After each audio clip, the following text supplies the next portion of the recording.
Assalamualaikum warahmatullahi wabarakatuh. Perkenalkan, nama saya Emma Nurliana dari kelas MBI SI 22AB NPM 21411072. Di sini saya akan membahas terkait mengelola ruang lingkup proyek, mengelola sumber daya proyek, mengelola pengadaan proyek untuk memenuhi mata kuliah Tata Kelola Teknologi Informasi dengan dosen pengampu Miss Rusliawati.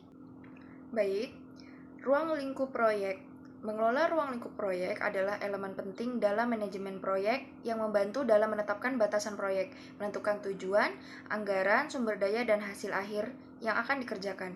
Tujuan proyek harus dipahami oleh semua pemangku kepentingan proyek untuk memastikan kesepakatan dan efisiensi dalam pelaksanaan proyek. Hasil akhir proyek harus jelas dan spesifik, serta harus dipahami oleh semua pemangku kepentingan proyek. Hasil akhir proyek harus sesuai dengan tujuan proyek dan harus dapat dicapai dalam waktu yang tepat.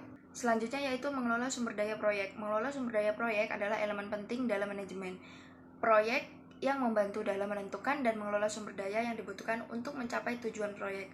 Sumber daya proyek adalah sarana yang diperlukan untuk menjalankan proyek agar dapat mencapai tujuan dan sasaran proyek secara efektif dan efisien. Sumber daya proyek terdiri dari beberapa jenis seperti biaya, waktu, sumber daya manusia, material atau bahan baku, dan peralatan yang digunakan dalam pelaksanaan proyek.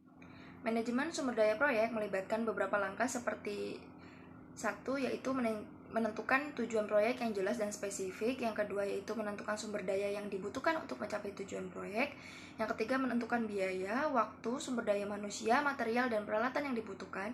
Yang keempat, mengatur jadwal dan mengidentifikasi titik kapan pekerjaan mulai dan kapan berakhir. Yang kelima, mengelola sumber daya manusia dengan job description dan penjadwalan. Yang keenam, mengelola material dengan teknik manajemen untuk membeli, menyimpan, mobilisasi, dan menghitung material atau bahan baku. Yang ketujuh, yaitu mengelola peralatan dengan penentuan kebutuhan peralatan atau keputusan pembelian sewa peralatan dalam proyek. Selanjutnya yaitu mengelola pengadaan proyek. Mengelola pengadaan proyek adalah suatu proses yang menjamin tersedianya barang ataupun jasa dari luar yang dibutuhkan oleh proyek. Langkah-langkah pengadaan proyek yaitu yang pertama, perencanaan pengadaan seperti identifikasi kebutuhan proyek, tentang produk atau jasa yang akan dipenuhi dari luar organisasi, dan jika tidak ada kebutuhan produk atau jasa dari luar, maka tidak ada proses manajemen pengadaan. Yang kedua yaitu perencanaan permintaan, seperti mendokumentasikan permintaan produk dan mengidentifikasi sumber-sumber potensial, mendokumentasikan pengadaan dalam bentuk request for proposal, atau mengembangkan kriteria evaluasi. Yang ketiga, permintaan, seperti proses melakukan permintaan terhadap kebutuhan yang diperlukan dalam pelaksanaan proyek. Yang keempat, seleksi sumber, memilih supplier potensial, mengevaluasi prospek supplier, dan menegosiasi kontrak. Yang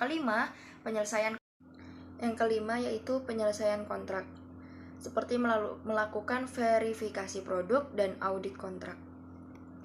Manfaat mengelola pengadaan proyek yaitu mengelola pengadaan proyek dapat membantu dalam memastikan tersedianya barang maupun jasa yang dibutuhkan oleh proyek, serta mengelola pengadaan proyek dapat membantu dalam menghemat biaya dan meningkatkan efisiensi dalam pelaksanaan proyek.